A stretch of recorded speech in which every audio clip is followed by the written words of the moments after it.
السلام علیکم ورحمۃ اللہ وبرکاتہ۔ نبی علیہ الصلاۃ والسلام کے کئی ایک نام قرآن پاک میں اور صحیح احادیث میں وارد ہوئے ہیں۔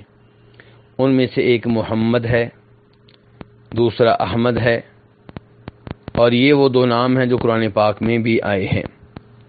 اس کے علاوہ کچھ اور نام بھی ہیں۔ چنانچہ آپ صلی اللہ علیہ وسلم فرماتے ہیں ایک حدیث میں، جسے امام بخاری اور امام مسلم نے روایت کیا ہے، کہ میرے کئی نام ہیں، میں محمد ہوں، میں احمد ہوں، اور میں ماہی ہوں۔ ماہی کا معنی ہوتا ہے مٹانے والا۔ آپ فرماتے ہیں میں ماہی ہوں، اللہ میرے ذریعے کفر کو مٹائے گا۔ آپ فرماتے ہیں میں حاشر ہوں، اور میرے بھائیو حاشر کا معنی ہوتا ہے جمع کرنے والا۔ آپ فرماتے ہیں کہ میں حاشر ہوں، لوگ میرے قدموں میں جمع کیے جائیں گے۔ اور آپ فرماتے ہیں کہ میں عاقب ہوں، اور عاقب کا معنی ہوتا ہے آخر میں آنے والا۔ تو آپ فرماتے ہیں کہ میں عاقب ہوں، میرے بعد کوئی نہیں آئے گا۔ تو اس حدیث میں آپ علیہ الصلاۃ والسلام نے اپنے 5 نام ذکر کیے ہیں۔ اور مسلم شریف میں ایک اور حدیث آتی ہے جس میں ابو موسیٰ اشعری فرماتے ہیں کہ نبی علیہ الصلاۃ والسلام ہمیں اپنے نام بتایا کرتے تھے، تو آپ فرماتے تھے کہ میں محمد ہوں، احمد ہوں، مقفی ہوں، حاشر ہوں، نبی التوبہ ہوں، اور نبی الرحمہ ہوں۔ اور کچھ حدیث میں آپ نے اپنے ناموں کی تعداد بھی بتائی ہے۔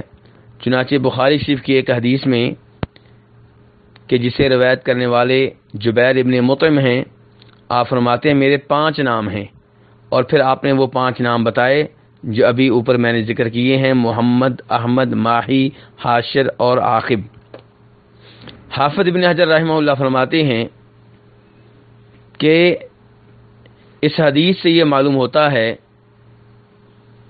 کہ آپ یہ کہنا چاہتے ہیں کہ میرے 5 ایسے نام ہیں جو میرے ساتھ مخصوص ہیں، یہ نام مجھ سے پہلے کسی اور کے نہیں رکھے گئے۔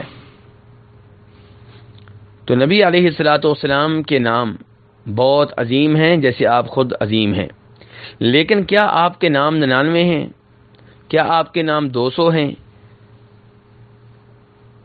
کچھ لوگوں نے اس معاملے میں مبالغہ سے کام لیا، غلو سے کام لیا، اور انہوں نے آپ کی اچھی اچھی صفات، آپ کے اچھے اچھے اوصاف کو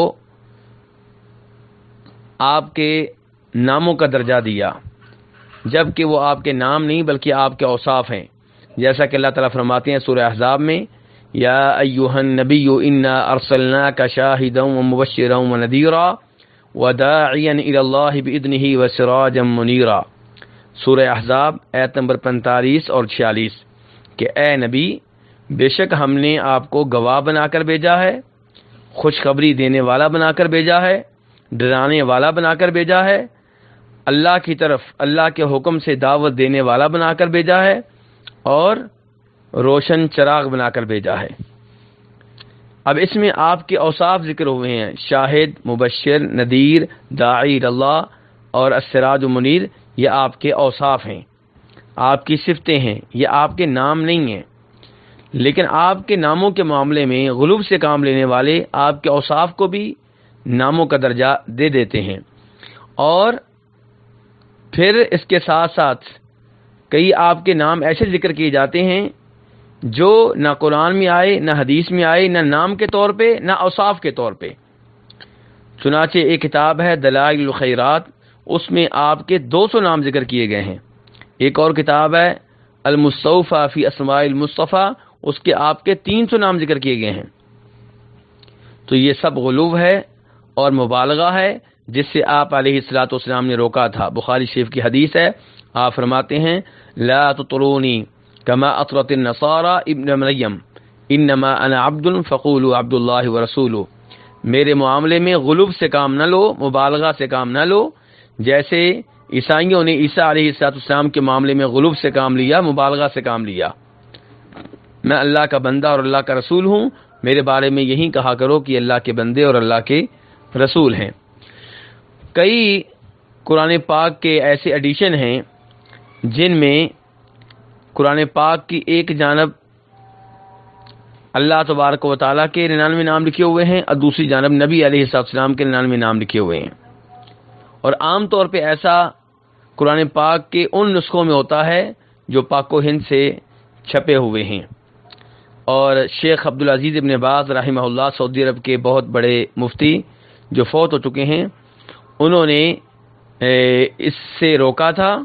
چنانچہ سعودی عرب میں کوئی ایسا قرآن پاک چھاپنے کی اجازت نہیں ہے جس میں نبی علیہ الصلوۃ والسلام کے 99 نام بھی لکھے ہوئے ہوں، کیونکہ آپ کے 99 نام کسی حدیث سے ثابت ہی نہیں ہیں. ورنہ سعودی علماء کرام نبی علیہ الصلوۃ والسلام سے بہت محبت کرنے والے ہیں، لیکن محبت کے نام پہ وہ کام کرنا جو دین سے ثابت نہ ہو یہ غلط ہے.